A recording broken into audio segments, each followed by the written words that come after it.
તો લાસ્ટમાં વિદ્યાર્થી મિત્રો આપણે પ્રકાશ તબક્કો આખો કમ્પ્લીટ કર્યો. ઓકે, પછી આપણે લાસ્ટમાં કેમિઓસ્મેટિક સિદ્ધાંત જોયો. એના પછી આપણે વચ્ચે કેવી કેવી રીતે આ બધી રિએક્શનની શોધ થઈ, બરાબર, કયા કયા વૈજ્ઞાનિકે ફાળો આપ્યો, કઈ રીતે આ બધી શોધ થઈ, બરાબર, એના વિશે કેટલીક આપણે ચર્ચા કરી.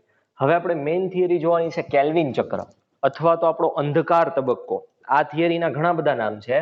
એને કેલ્વિન ચક્ર કહેવાય, પ્લસ એક કેલ્વિન અને બીજા એક વૈજ્ઞાનિક હતા બેન્સમ નામના વૈજ્ઞાનિક. ઓકે, પ્લસ એક બાસામ વૈજ્ઞાનિક હતા. આ બધા આની શોધમાં મહત્વનો ભાગ ભજવો છે, એટલા માટે એને કેલ્વિન ચક્ર, બેન્સમ ચક્ર અથવા તો બાસામ ચક્ર તરીકે પણ ઓળખવામાં આવે છે. પ્લસ આમાં ગ્લુકોઝનું નિર્માણ થવાનું છે, ખોરાક બનવાનો છે, એટલા માટે એને જૈવ સંશ્લેષણ તબક્કો પણ કહેવામાં આવે છે. જૈવ સંશ્લેષણ તબક્કો, અથવા તો આ પ્રક્રિયામાં પ્રકાશની જરૂર પડવાની નથી, એટલે એને અંધકાર તબક્કો તરીકે પણ ઓળખવામાં આવે છે. ઓકે, અથવા તો એને પીસીઆર નામે એક આપવામાં આવે છે. પીસીઆર નો મતલબ થાય ફોટોસિન્થેટિક કાર્બન રિડક્શન. આમાં કાર્બન ડાયોક્સાઇડનું રિડક્શન થવાનું છે, એવી આ પ્રક્રિયા છે. ઓકે, એટલે એને નામ આપ્યું છે ફોટોસિન્થેટિક કાર્બન રિડક્શન. ઓકે, તો આવા અલગ અલગ નામ છે આ ચક્રના. મેન કીધું આપણે કેલ્વિન અને બેન્સમ નામના વૈજ્ઞાનિકે સૌથી પહેલા તો ક્લોરેલા અને સિનેન્ડસ વનસ્પતિ અને લીલ છે, બરાબર, એના ઉપર એક્સપેરિમેન્ટ કર્યો અને આખી આ ચક્રીય પ્રક્રિયા કે આખું કઈ રીતના કાર્બન ડાયોક્સાઇડનો ઉપયોગ થઈને એનું રિડક્શન થઈને ફાઇનલી એમાં ખોરાક બને છે, કઈ જગ્યાએ બને છે, આવી બધી જ પ્રક્રિયા કેલ્વિન નામના વૈજ્ઞાનિકે ઓળખી કાઢી. અને એના માટે એને જે ટેકનિક યુઝ કરી હતી એમાંની એક હતી ક્રોમેટોગ્રાફિક પદ્ધતિ. પેપર ક્રોમેટોગ્રાફી આપણે આગળ એક ભણી ગયા. ઓકે, અને બીજું કે એને રેડિયો એક્ટિવ કાર્બન 14 નો અભ્યાસ એને અભ્યાસમાં લીધા છે. ઓકે, કે નોર્મલ કાર્બન હોય તો એનો અણુભાર 12 હોય, C12, પણ આ એક્સપેરિમેન્ટ કરવા માટે એને જે કાર્બન વાપરો એ રેડિયો એક્ટિવ કાર્બન 14 હતો, બરાબર, અને પછી એને આખો એક્સપેરિમેન્ટ કરીને બધી ચક્રીય પ્રક્રિયા શોધી કાઢી. ઓકે, તો હવે ચક્ર બહુ જ ઇમ્પોર્ટન્ટ છે. હું તમને એક ગ્લુકોઝ બનાવવા માટેનું ચક્ર શીખવાડીશ. પહેલા હું સ્ટાર્ટ કરીશ, વચ્ચેથી પાછું ભૂસીશ. ઓકે, અને કઈ કઈ રીતે શોર્ટમેન યાદ રાખવાનું, કઈ રીતે એ બધું શીખવાડીશ. આના ઉપરથી હજારો ક્વેશ્ચન પૂછાઈ શકે ખાલી એક ચક્ર ઉપરથી. ઓકે, આંકડા બદલો એટલે ક્વેશ્ચન બદલે, આ પ્રકારનું છે. તો એક ગ્લુકોઝ માટેનું ચક્ર આપણે બિલકુલ બરોબર સમજી લઈએ, પછી આપણે આગળ આને લગતા હું કેટલાક ક્વેશ્ચન તમને આપીશ અસાઇનમેન્ટમાં, જે તમારે સોલ્વ કરવાના છે, અને હું ચક્ર દોરવાય આપીશ. એ બધા ચક્ર તમારે કમ્પલસરી દોરવાના છે. ઓકે, તો પ્લસ યાદ રાખજો, ટેક્સ્ટબુકમાં ચક્ર બેઠે બેઠું આપ્યું નથી, બરાબર. ટેક્સ્ટબુકની આકૃતિ આ નથી આપી, એટલે તમારે શું કરવાનું છે, આકૃતિ પણ પ્રોપર દોરી અને ટેક્સ્ટબુકમાં એ પેજ હોય એક પિન પેપર મારી અને જ્યાં કેલ્વિન ચક્ર આપ્યું છે ત્યાં પિન મારી દેવાની છે. ઓકે, તો હવે યાદ રાખજો કે આ પ્રક્રિયામાં તો પહેલા શું થવાનું છે કેલ્વિન ચક્રમાં. એક તો અહીંયા કાર્બન ડાયોક્સાઇડનું રિડક્શન થવાનું છે, પ્લસ અહીંયા જે પ્રકાશ પ્રક્રિયાની જે નિપજ હતી એટીપી અને ડીપીએચ2 એ અહીંયા યુઝ થવાની છે, વપરાવાની છે, અને અહીંયા ગ્લુકોઝ બનવાનું છે. ક્યાં બનવાનું છે, કઈ રીતે બનવાનું છે, બધું આપણે હવે જોઈએ. ચાલો, તો હવે ધ્યાન આપજો કે સૌથી પહેલા તો વાતાવરણમાંથી CO2 હોય, CO2 નો એક અણુ અત્યારે હું લખું છું, આગળ કઈ સંખ્યા નથી લખતો, એનો મતલબ એક અણુ, એ આધારકની અંદર રહેલું, આપણને ખબર છે કે આ કેલ્વિન ચક્ર છે ને આધારકમાં થશે, સ્ટ્રોમામાં થશે, કેમ કે એના બધા ઉત્સેચકો સ્ટ્રોમામાં આધારકમાં આવેલા હોય, જે આપણે સ્થાન ભણ્યા ત્યારે પહેલા જ કહી દીધું હતું. ઓકે, હવે આપણે આગળની થિયરીમાં ભણી ગયા કે CO2 નો ગ્રાહક કયો છે. સૌથી પહેલા CO2 ને ગ્રહણ કોણ કરે છે, તો અહીંયા આવશે કે સૌથી પહેલા RUBP. ઓકે, RUBP એટલે રિબ્યુલોઝ બાયફોસ્ફેટ. એમાં કેટલા કાર્બન છે, તો અહીંયા નીચે કાર્બનની સંખ્યા લખું છું, 5 કાર્બન. આ બંનેની સૌથી પહેલા રિએક્શન થાય, એટલામાં આ બેની રિએક્શન થવાથી અહીંયા એક પદાર્થ બનશે. ઓકે, એનું નામ છે 6 કાર્બન યુક્ત, એની અંદર 6 કાર્બન હશે, કારણ RUBP માં 5 કાર્બન છે અને CO2 માં 1 કાર્બન છે. ઓકે, તો અહીંયા જે પહેલું ઘટક બનશે એ છે 6 કાર્બન યુક્ત, પણ એ સંયોજન અસ્થિર સંયોજન હશે. ઓકે, એટલે એનું નામ જ આપ્યું છે 6 કાર્બન યુક્ત કેવું સંયોજન, અસ્થિર સંયોજન. ઓકે, ચલો નેક્સ્ટ. હવે આ જે તબક્કો થયો, બરાબર, આ તબક્કામાં નેક્સ્ટ આગળ શું થાય? હવે 6 કાર્બન વાળો પદાર્થ છે, માનો કે આ રીતના છે. ઓકે, તમે બાયોમોલેક્યુલમાં ગ્લુકોઝનું એનું સ્ટ્રક્ચર ભણી ગયા છો. આ 6 કાર્બન વાળો પદાર્થ છે આવો. આ એક પદાર્થ છે ને વચ્ચેથી એક્ઝેક્ટલી આમ તૂટે. ઓકે, તો 3 કાર્બન વાળા કેટલા પદાર્થ બને? 2. તો આ 6 કાર્બન યુક્ત અસ્થિર સંયોજન તૂટવાથી અહીંયા PGA ના અણુ બને છે. આપણે પહેલા જ કીધું તો અહીંયા પહેલી સ્થાયી નિપજ હશે PGA, ફોસ્ફોગ્લિસરેટ. એની અંદર કેટલા કાર્બન હોય? 3 કાર્બન હોય. અને અહીંયા પહેલી સ્થાયી નિપજ 3 કાર્બન યુક્ત બને છે, એટલે આ ચક્રને હજી એક નામ અપાય છે C3 ચક્ર. કયું ચક્ર? C3 ચક્ર. ઓકે, હવે 6 કાર્બન વાળો પદાર્થ તૂટે તો 3 કાર્બન ના આવા 2 અણુ બને. ઓકે, તો અહીંયા હું લખીશ કે PGA ના કેટલા અણુ પ્રાપ્ત થાય? તો કે 2 અણુ. ક્લિયર આટલું? આનું આખું નામ યાદ રાખજો. આનું નામ છે ફોસ્ફોગ્લિસરેટ. ઓકે, અત્યારે હું નામ લખું છું, પછી નામ નહીં લખું. ઓકે, પછી હું શોર્ટમાં ખાલી PGA જ લખીશ. ચાલો, આ તબક્કો આટલો કમ્પ્લીટ થયો. આ તબક્કાને કહેવાય કાર્બોક્સિલેશન તબક્કો. કાર્બોક્સિલેશન તબક્કો. ક્લિયર? કારણ તો કે અહીંયા RUBP સાથે CO2 જોડાણ, એટલે આ તબક્કાને કીધું કાર્બોક્સિલેશન. કાર્બોક્સિલેશન એટલે કોઈ પણ ની અંદર CO2 ઉમેરાવો. બરાબર, RUBP માં CO2 ઉમેરાણો એટલે એને શું કીધું? કાર્બોક્સિલેશન. ઓકે, હવે સાંભળજો, અહીંયા બહુ મહત્વનો એક બાબત છે કે અહીંયા ઉત્સેચક છે, એનું નામ શું હોય? તો ઉત્સેચકનું નામ યાદ રાખજો, RUBP કાર્બોક્સાઇલેસ. ઉત્સેચકનું નામ છે RUBP કાર્બોક્સાઇલેસ. પાછળ જો એઝ લાગ્યો, ઉત્સેચકમાં એઝ લાગે, યાદ હોય તો. ઓકે, આ ઉત્સેચકનું કામ એ હોય કે RUBP સાથે CO2 ને જોડી આપે. ઓકે, RUBP સાથે CO2 ને જોડે એટલે કાર્બોક્સિલેશનની પ્રક્રિયા કરાવી. એટલે ઉત્સેચકનું આખું નામ થયું RUBP કાર્બોક્સાઇલેસ. ક્લિયર? પણ આ ઉત્સેચક છે ને RUBP કાર્બોક્સાઇલેસ, એના 2 કામ છે. એ RUBP સાથે CO2 ને જોડી આપે અને એના 2 રોલ છે, ડબલ રોલમાં કામ કરે છે. બીજું કામ છે સેમ આવું જ, RUBP સાથે એ ઓક્સિજનને પણ જોડી આપે. જો RUBP ને સાથે કાર્બન ડાયોક્સાઇડને જોડી આપે તો એને આપણે કાર્બોક્સાઇલેસ કીધો. એ રીતના જો RUBP સાથે ઓક્સિજનની જોડી આપે તો એ ઉત્સેચકને કહેવાય ઓક્સિજનેઝ. ઓકે, પણ કેવો ઓક્સિજનેઝ? તો કે RUBP ઓક્સિજનેઝ. ઓકે, અને એટલા માટે આ 2 ઉત્સેચકના 2 કામ છે. RUBP સાથે CO2 ને જોડે છે અને RUBP સાથે O2 ને જોડે છે. એટલા માટે એનું કોમન નામ છે રૂબિસ્કો. ઓકે, એનું કોમન નામ છે રૂબિસ્કો અને એનું આખું નામ થાય રિબ્યુલોઝ બાયફોસ્ફેટ કાર્બોક્સાઇલેસ ઓક્સિજનેઝ. ફરીથી ઓકે, RUBP નું નામ આખું લખીશ અહીંયા. શું નામ થયું RUBP નું? એ 2 પ્રક્રિયા કરે છે RUBP સાથે. RUBP ને પેલા જોડે છે એટલે રિબ્યુલોઝ બાયફોસ્ફેટ. ઓકે, એની સાથે કાર્બોક્સિલેશન કરાવે છે અને ઓક્સિજનેશન કરાવે છે. એટલે ઉત્સેચકનું આખું નામ થયું રિબ્યુલોઝ બાયફોસ્ફેટ કાર્બોક્સાઇલેસ ઓક્સિજનેઝ. ક્લિયર? આ આખું નામ થઈ ગયું ઉત્સેચકનું રૂબિસ્કો.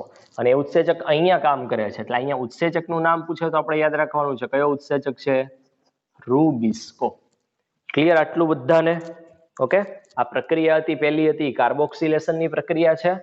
RUBP સાથે CO2 જોડાય એટલે 6 કાર્બન યુક્ત અસ્થિર સંયોજન બને. ઉત્સેચકનું નામ છે રૂબિસ્કો. આખું નામ પૂછે તો RUBP કાર્બોક્સાઇલેસ ઓક્સિજનેઝ. 2 ના જોડાવાથી 6 કાર્બન યુક્ત અસ્થિર સંયોજન બન્યું. એ તૂટવાથી 3 કાર્બન યુક્ત PGA ના કેટલા અણુ બને? 2 અણુ. ઓકે, ચાલો હું બાકીનું એક્સ્ટ્રા ભૂસી નાખું છું એટલે કન્ફ્યુઝ ન થાય. ઓકે, સાઈડમાં કોઈને નામ લખવા હોય તો લખતા જાજો. સાથે સાથે આ બધામાંથી MCQ પૂછાઈ શકે. ઓકે, ઉપરનું થોડુંક ભૂસાઈ ગયું, રેડિયોએક્ટિવ ક્રોમેટોગ્રાફી વાળું. ચાલો નેક્સ્ટ આગળ વધીએ. હવે સાંભળજો, હવે આ જે તબક્કો છે ને એનું નામ છે રિડક્શન તબક્કો. કયો તબક્કો? અહીંયા રિડક્શન થવાનું છે. કઈ રીતે? પ્લસ જે પ્રકાશ તબક્કાની 2 નિપજ છે એટીપી અને NADPH2 એ અહીંયા વપરાવાની છે. ધ્યાનથી જોજો કઈ રીતે વપરાય. સૌથી પહેલા તો અહીંયા શું થાય કે એટીપી ના માંથી એક ફોસ્ફેટ દૂર થાય. એડેનોસાઇન ટ્રાઇફોસ્ફેટ છે, એમાંથી એક દૂર થયો તો એમાંથી બને એડીપી, એડેનોસાઇન ડાયફોસ્ફેટ. બે ફોસ્ફેટ હવે બચે અને એ છૂટો પડેલો ફોસ્ફેટ આની હારે જોડાઈ જાય પીજીએ સાથે, એટલે પીજીએ માંથી બને પીજીએપી.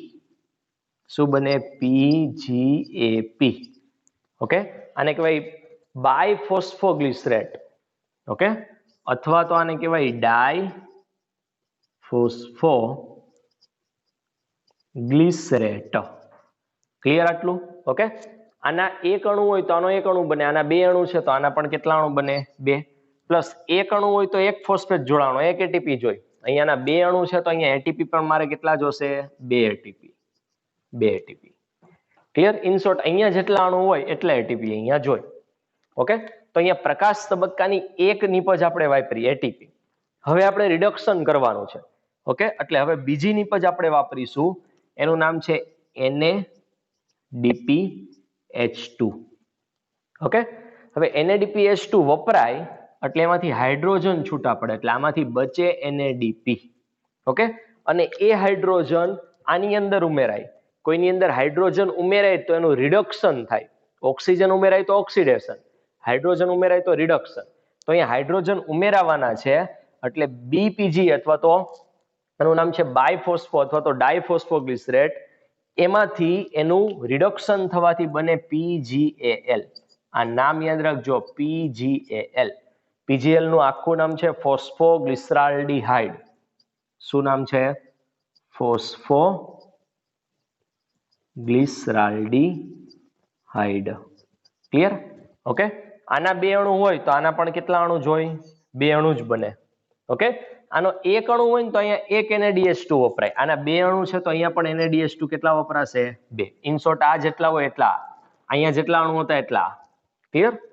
ચાલો, હવે ધ્યાનથી સમજજો હું કહું છું એ બાબત. હવે છે ને, અહીંથી પીજીએલ અમુક બાર આવશે, એ પેલા કહું કઈ રીતે બને. જો આવા બે પીજીએલ ના અણુ જોડાય, બે PGAL, એક પીજીએલ માં 3 કાર્બન હોય. કેટલા કાર્બન? 3. જો અહીંથી 3 કાર્બન છે પીજીએ માં, તો આમાં કાર્બન ની તો કઈ આપણે થઈ નથી એટલે આમાં 3 કાર્બન જ હોય. પીજીએલ માં પણ કેટલા કાર્બન હશે? 3 કાર્બન. ઓકે, હવે આવા બે પીજીએલ છે ને એ જોડાઈ અને એક ગ્લુકોઝ બનાવે. ખાસ યાદ રાખજો, પીજીએલ માં 3 કાર્બન હોય, આવા 3 કાર્બન વાળા બે જોડાય એટલે કેટલા ગ્લુકોઝ બને? એક ગ્લુકોઝ. પણ જો આ જ પીજીએલ ડાયરેક્ટ ગ્લુકોઝ બનાવી દે અહીંયા, બરાબર, તો ચક્ર આગળ વધે નહીં. આપણે તો આ ચક્ર ભણીએ છીએ આખું, અહીંયા ચક્ર સ્ટોપ થઈ જાય, અટકી જાય. પણ આવું નથી થતું. અહીંયા શું થાય છે? અહીંયા પીજીએલ હોય ને, પીજીએલ એમાંથી અમુક પીજીએલ 12 ચક્રમાંથી નીકળી જાય, બચેલા પીજીએલ આગળ જાય. ઓકે, હવે આપણે અહીંયા બહુ ઇમ્પોર્ટન્ટ સ્ટેપ હવે જોવાનું છે, ધ્યાનથી સમજજો. તો આ તબક્કે મારે કેટલા પીજીએલ ને બહાર કાઢવા અને કેટલા પીજીએલ ને આગળ વધારવા, તો હું તમને એક કન્ડિશન કહું, ધ્યાનથી સમજજો. કે જો અહીંયા આ ભાગમાં 6 PGAL હોય, કેટલા PGL? 6. ત્યારે એક PGL નીચે આવતો રહે, ચક્રમાંથી બહાર નીકળી જાય. શું કહું છું? અહીંયા જો 6 PGL હોય તો એક PGL નીચે ઉતરી જાય ને ચક્રમાંથી બહાર નીકળે. તો 6 માંથી એક ઉતરી ગયો તો બચ્યા કેટલા? 5. એ 5 PGL આગળ વધે. પણ મારે તો છે ને અહીંયા ગ્લુકોઝ બનાવવો છે, એક ગ્લુકોઝ તો એટલીસ્ટ મારે બનાવવો જ છે. ઓકે, હવે હમણાં જ કીધું, એક ગ્લુકોઝ બનાવવા માટે કેટલા PGL જોઈ? 2 PGL. તો માનો કે મેં બનાવી નાખ્યો એક ગ્લુકોઝ, તો મારે અહીંયા કેટલા PGL જોશે? 2 PGL. હવે આ 2 PGL મારે ચક્રમાંથી બહાર કાઢવાના છે. હવે મેં હમણાં જ કીધું 6 PGL હોય ને ચક્રમાં તો એક બહાર નીકળે. હવે મારે 2 PGL જોતા છે. કેટલા PGL જોતા છે? 2. તો 12 અહીંયા હોય ચક્રમાં તો 2 નીચે ઉતરે. ખબર પડે છે? ફરીથી મારે એક ગ્લુકોઝ એટલીસ્ટ બનાવવો હોય તો મારી પાસે ચક્રમાંથી બહાર નીકળેલા 2 PGL જોઈએ. કેમ કે અહીંયા 2 PGL ભેગા થાય 3 કાર્બન વાળા તો એક ગ્લુકોઝ બને. કેટલા કાર્બન વાળો? 6 કાર્બન વાળો. આ મેન આપણી કન્ડિશન કહી દીધી. હવે મારે ચક્રમાં અહીંયા 2 PGL બહાર જોતા છે. હવે જો ચક્રમાં 2 ના 2 PGL હોય બહાર કાઢી નાખું તો અહીં ચક્ર સ્ટોપ થઈ ગયું, અટકી ગયું. પણ એમ નથી કરવાનું, આ ચક્રને આપણે ફેરવવાનું છે એટલે એને આગળ કન્ટિન્યુ ફરતું રહેવું જોઈએ. તો બહાર કાઢવાની મેં તમને કન્ડિશન કીધી કે જો ચક્રમાં અહીંયા 6 પીજીએલ હોય ને તો નીચે 1 ઉતરે, 6 માંથી 1 નીચે ઉતરે ને 5 આગળ જાય. મારે અહીંયા 2 જોતા છે તો અહીંયા ઉપર કેટલા હોવા જોઈએ? 6 એ 1 નીચે ઉતરો છે તો ઇનકેસ અહીંયા 12 હોય તો 12 માંથી 2 નીચે ઉતરે અને 2 પીજીએલ નીચે ઉતરે તો અહીંયા 1 ગ્લુકોઝ બની જાય. ઓકે, તો હું ચક્રને ફરી પાછું ઊંધું હવે રિવર્સમાં ચલાવી. જોજો, અહીંયા હું 12 પીજીએલ કરું, સપોઝ 12 પીજીએલ, તો 12 માંથી 2 નીચે ઉતરે. ઓકે, તો આગળ કેટલા જાય? આગળ તો કે 10 પીજીએલ. 12 માંથી 2 નીચે ઉતરી ગયા તો આગળ કેટલા ગયા? 10 પીજીએલ. ઓકે, જેમાં કેટલા કાર્બન છે? 3 કાર્બન. હવે આને આપણે આમે ઊંધું ચલાવીએ. ઓકે, તો ધ્યાનથી જોજો, આના 2 અણુ હતા તો આ 2 અણુ બન્યા હતા. આના 12 છે તો આ કેટલા હોવા જોઈએ? અહીંયા 12 હોય તો જ બને. ખબર પડે છે? તો 12 પીજીએપી લઉં. હવે અહીંયા 2 હતા ને તો મેં NaDH2 ના 2 અણુ વાપર્યા હતા. હવે અહીંયા 12 હોય તો આ પણ કેટલા હોવા જોઈએ? 12. અહીંયા પણ કેટલા હોવા જોઈએ? 12. ખબર પડે છે? આના 2 અણુ હતા તો આ 2 હતા. હવે આ 12 છે તો આ પણ કેટલા હોવા જોઈએ? 12. ક્લિયર? ઓકે, આના 2 અણુ હતા તો એટીપી 2 વપરાણ હતા. જુઓ, હવે આના 12 અણુ છે તો અહીંયા એટીપી પણ કેટલા વપરાય? 12. ક્લિયર? હવે ઇમ્પોર્ટન્ટ છે, ધ્યાનથી સાંભળજો. હવે આની પણ આપણે એવી રીતના સેમ 12 અણુ બનાવવા માટેની જ રિક્વાયરમેન્ટ હોય. તો ધ્યાનથી જોજો, જો આ 6 કાર્બન યુક્ત અસ્થિર સંયોજન 1 અણુ બનતો હતો, 6 કાર્બન વાળો, એ તૂટી અને આ 3 કાર્બન વાળા 2 બનતા હતા. ફરીથી કહું, આનો 1 અણુ હોય ને 6 કાર્બન વાળો, એ તૂટી અને 3 કાર્બન વાળા પીજીએ ના કેટલા અણુ બનતા હતા? 2 અણુ બનતા હતા. તો અહીંયા 12 અણુ છે તો આ કેટલા હોવા જોઈએ? ખબર પડે છે? વિચારો, આનો 1 અણુ હતો તો એ તૂટી અને 3 કાર્બન વાળા 2 અણુ બનતા હતા. હવે અહીંયા મારી પાસે 12 અણુ છે તો આના કેટલા અણુ હોવા જોઈએ? 6 અણુ. ખબર પડે છે? તો 6 ના અણુ તૂટે તો આના કેટલા અણુ બને? 12, જે આપણે અહીંયા છે. ઓકે, તો એનો મતલબ કે 6 કાર્બન અસ્થિર સંયોજનના પણ કેટલા અણુ હોવા જોઈએ? 6 અણુ. હવે જોજો, આનો 1 અણુ RuBP નો હતો, CO2 નો 1 અણુ હતો, તો આ 2 જોઈન્ટ થઈ અને આનો 1 અણુ બનતો હતો. હવે આના 6 અણુ છે તો આના પણ કેટલા અણુ હોવા જોઈએ? 6. આના પણ કેટલા? 6. ખબર પડે છે? તો આ રીતના આખું ચક્ર પૂર્ણ થયું. હવે જો આપણને એમ થાય કે ડાઉટ છે, ભાઈ કાર્બન આમ તેમ થયા છે, તો છેલ્લે આ બેના કાર્બન ચેક કરી લેવાના. કેટલા કાર્બન? જો RuBP ના 6 અણુ મેં લીધા, 1 અણુમાં 5 કાર્બન છે તો 6 અણુમાં ટોટલ કેટલા થયા? 6 પંચાને 30 કાર્બન. અહીંયા જો પીજીએલ ના 1 અણુમાં 3 કાર્બન છે, એના ટોટલ 10 અણુ બન્યા છે. આ 10 અણુ એટલે કેટલા થઈ ગયા? 10 તેરી 30 કાર્બન. તો બેના કાર્બન મેચ થઈ ગયા. હવે આ જ 10 પીજીએલ છે એ ફરી પાછું RuBP નું પુનઃનિર્માણ કરી દે, એટલે આ ચક્ર કન્ટિન્યુ શું થાય? ચાલ્યા રાખે. આ તબક્કાને એટલા માટે કહેવાય છે પુનઃ નિર્માણ તબક્કો. ઓકે, RuBP ના અણુનું પાછું આપણે નિર્માણ કરવું પડે, કેમ કે તો જ નવું ચક્ર ચાલુ થાય. તો આ 10 પીજીએલ ના અણુ RuBP નિર્માણ કરી દે. આમાં જેટલા કાર્બન છે એટલા જ આમાં છે. જો ઓકે, આમાં 1 અણુમાં 3 કાર્બન છે, આવા 10 અણુ છે, 10 તેરી 30 થઈ ગયા. આપણે 6 અણુ જોતા છે. ઓકે, તો 6 પંચાને 30. પણ અહીંયા પણ એટીપી વપરાય, અહીંયા પણ શક્તિ વપરાય. કેટલી વપરાય? ધ્યાનથી જોજો. જેટલા RuBP બનાવે ને એટલી, શોર્ટમાં યાદ રાખા, મગજમારી નહીં કાંઈ. જેટલા RuBP બનાવવા છે એટલા એટીપી વપરાય. કેટલા RuBP બનાવવા છે? તો કે 6 RuBP બનાવે તો 6 એટીપી વપરાય, એ ફેરવાય 6 ADP માં. ક્લિયર? અને એ શક્તિ જે મુક્ત થાય એનો ઉપયોગ થઈને RuBP ફરી પાછો નિર્માણ પામે.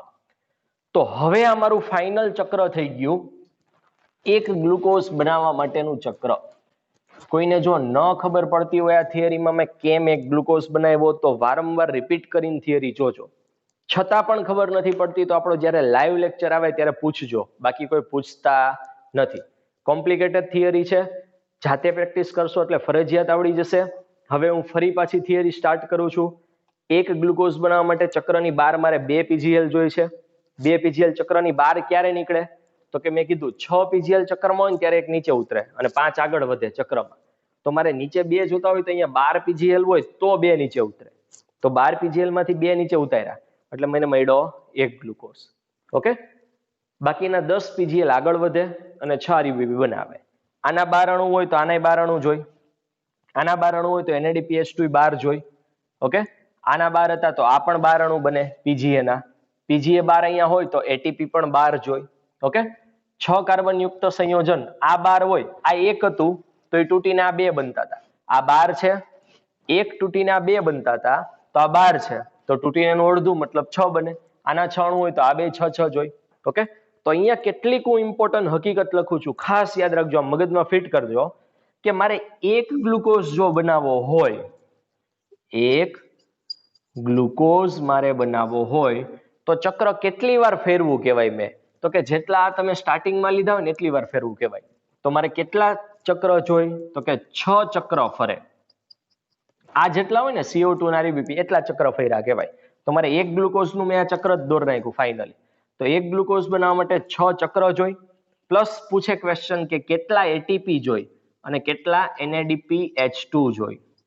ઓકે, તો યાદ રાખજો એટીપી કેટલા જોઈ છે. જો આ એક માટેનું જ ચક્ર થઈ ગયું, તો આ 12 એટીપી અહીંયા જોઈ છે, 6 અહીંયા પુનઃનિર્માણ તબક્કામાં જોઈ છે. આ બે અલગ અલગ છે, યાદ રાખજો.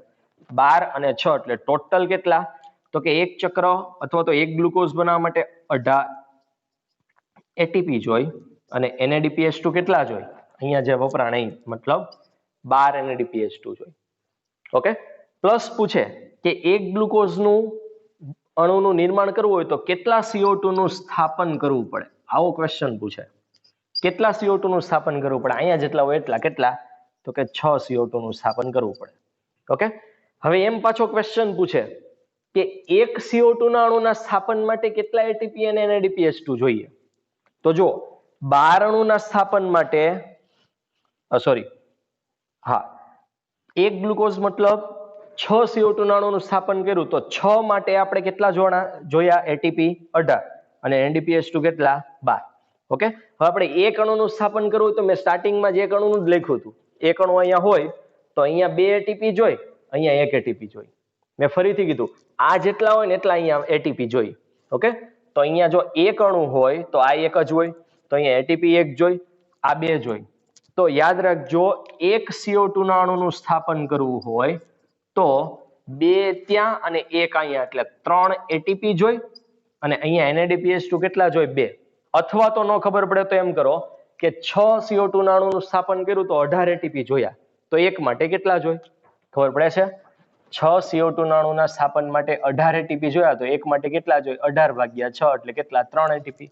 એ રીતના 6 CO2 ના અણુનું સ્થાપન કર્યું તો 12 NADPH2 જોયા. 6 એ કેટલા જોયા? 12. તો એકે કેટલા જોઈ? 12 ભાગ્યા 6 કેટલા આવશે? 2 NADPH2. તો યાદ રાખવાનું કે એક CO2 ના સ્થાપન માટે 3 એટીપી અને 2 NADPH2 જોઈ. ક્લિયર? તો આ હતું આખું કેલ્વિન ચક્ર. આને લગતા ઘણા બધા ક્વેશ્ચન પૂછાઈ શકે. ઓકે, ક્વેશ્ચન કેવા કેવા પૂછાઈ શકે હું તમને કહું 2 જ મિનિટમાં.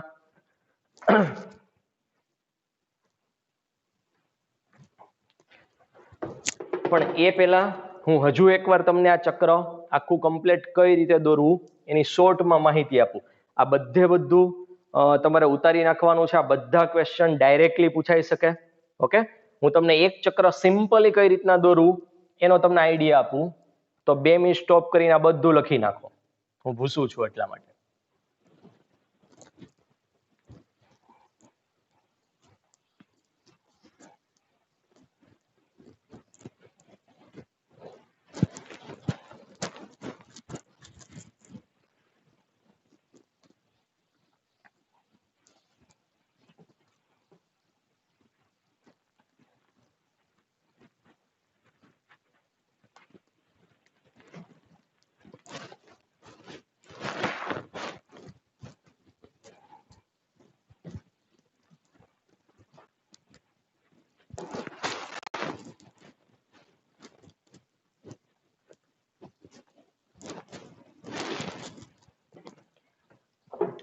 ઓકે, ચાલો જો તમને ચક્ર કોઈ પણ દોરવાનું કહે, બરાબર, તો પહેલા તો એક ચક્રનું એક ગ્લુકોઝ બનાવવા માટેનું ચક્રનું તમને યાદ હોવું જોઈએ. ઓકે, હવે છે ને હું 3 ના પાર્ટ પાડીશ, ભાગ પાડીશ. જોજો પહેલા તો અહીંયા હું કયા કયા ઘટકો જોતા છે એ લખી નાખું. RUBP. ઓકે, વાતાવરણમાંથી શું આવે? CO2. અહીંયા બને 6 કાર્બન યુક્ત અસ્થિર સંયોજન. ક્લિયર? અહીંયા બને શું? PGA. ઓકે, અહીંયા બને શું તો કે PgAp, અહીંયા બને શું તો કે PgAl. આટલું તો બધાને યાદ રહેવું જ જોઈએ. આ ઉપર જાય એટલે શું જાય? PgAl જ ઉપર જાય. હવે ધ્યાનથી સમજજો, 3 3 નો ભાગ. જો આ 1 2 અને અસ્થિર સંયોજન, આ 3 ની સંખ્યા હંમેશા સેમ હોય. મગજમાં ફિટ કરી દો, આ 3 ની સંખ્યા હંમેશા સેમ હોય. જેમ કે હું એમ કહું કે મારે 5 ગ્લુકોઝ બનાવવા માટે કેલ્વિન ચક્ર દોરવું છે, દોરો ચાલો. નહીં ખબર પડે ડાયરેક્ટ? ઓકે, તો પહેલા હું 5 નું ઉદાહરણ લઈને તમને કહી દઉં. જો આપણને પહેલે એક ચક્ર માટેનું મગજમાં ફિટ કરી દો એટલે ગમે એટલા કીધા હોય આવડી જાય. 1 ગ્લુકોઝ બનાવવા માટે 6 ચક્ર જોતા હતા, યાદ છે? હમણાં જ આપણે કીધું. તો 5 ગ્લુકોઝ બનાવવા માટે કેટલા? 6 પંચા 30 ચક્ર જોઈ. ઓકે, હવે જેટલા ચક્ર છે ને એ એટલી આ વસ્તુ, અને એ ત્રણેય હંમેશા સેમ હોય. તો આ 30 RUBP જોઈ, 30 CO2 જોઈ અને 30 6 કાર્બન યુક્ત અસ્થિર સંયોજન જોઈ. આ 3 હંમેશા સમાન જ હોય, યાદ રાખવાનું. ઓકે, નેક્સ્ટ હવે જુઓ, આ 3 જે હોય ને એનાથી ડબલ હંમેશા એના પછીના 3 હોય, ફરજિયાત. ઓકે, મતલબ આ 30 હોય તો આ 60 હોય, આ 60 હોય અને આ 60 હોય, ફિક્સ, યાદ જ રાખી લેવાનું. હવે તમને એમ થાય આમાંથી કેટલા નીચે ઉતારવા અને કેટલા ઉપર મોકલવા, આ ઇમ્પોર્ટન્ટ ભાગ છે આનો, ધ્યાનથી સમજજો. ઓકે, તો સીધી વસ્તુ છે કે મારે અહીંયા 5 ગ્લુકોઝ બનાવવા છે, તો અહીંયા લખીશ 5 ગ્લુકોઝ. હવે જેટલા ગ્લુકોઝ હોય ને એનાથી ડબલ PgL અહીંયા હોવા જોઈએ 12. તો 5 ગ્લુકોઝ છે તો એનો મતલબ 10 PgL 12 હોવા જોઈએ. ઓકે, તો કાઢી નાખો, 60 માંથી 10 12 કાઢી નાખો તો આગળ કેટલાને મોકલવાના? તો કે 50 PgL ને. Simple calculation. ઓકે, છેલ્લે કાર્બનની સંખ્યા ચેક કરી નાખવાની. આની અંદર 3 કાર્બન છે, ખબર છે આપણને એક અણુમાં, તો 50 ના અંદર કેટલા હોય? તો કે 150 કાર્બન. આની અંદર એકમાં 5 કાર્બન છે આપણને ખબર છે, તો 30 અણુમાં કેટલા? 5 તેરી 15, 150. બેના કાર્બન મેચ થઈ ગયા, ચક્ર સાચું, કમ્પ્લીટ. એટીપી એને કેટલા વપરાય એ ખાસ યાદ રાખવાનું, ધ્યાનથી સમજજો. અહીંયા જેટલા હોય PGA એટલા એટીપી વપરાય, મતલબ 60 એટીપી, તેમાંથી બને 60 ADP. અહીંયા જેટલા હોય એટલા અહીંયા NADPH2 વપરાય, 60 છે એનો મતલબ 60 NADPH2, એમાંથી વપરાય 60 NADP છૂટા પડે. અને અહીંયા જેટલા હોય, ઓકે, RUBP એટલા એટીપી અહીંયા વપરાય, અથવા તો અહીંયા જેટલા હોય ને એનાથી અડધા અહીંયા વપરાય. ઓકે, તો અહીંયા 30 છે તો અહીંયા 30 એટીપી, જો આ પણ 30 જ છે તો 30 એટીપી અહીંયા વપરાય અને એમાંથી બને 30 ADP. ક્લિયર? આ થઈ ગયું ચક્ર. ગમે એટલા ગ્લુકોઝ નું કે સિમ્પલી તમને આવડી જવું જોઈએ. ઓકે, ફરીથી ધારો કે 15 ગ્લુકોઝ નું કીધું તો દોરવાનું કીધું, ચાલો દોરો. તો આ પહેલા તો આ નામ બધા એમને મૂકી દેવાના, આંકડા અત્યારે રહેવા દેવાના. હવે 1 ગ્લુકોઝ માટે 6 ચક્ર જોઈ તો 15 માટે કેટલા? 15 6 90, મતલબ 90 ચક્ર જોઈ. તો અહીંયા તમારે લખવાનું આ ત્રણેય હંમેશા સમાન હોય, તો 90 90 90. એનાથી ડબલ હંમેશા આ 3 હોય, તો આ 90 છે તો આ 180 180 180.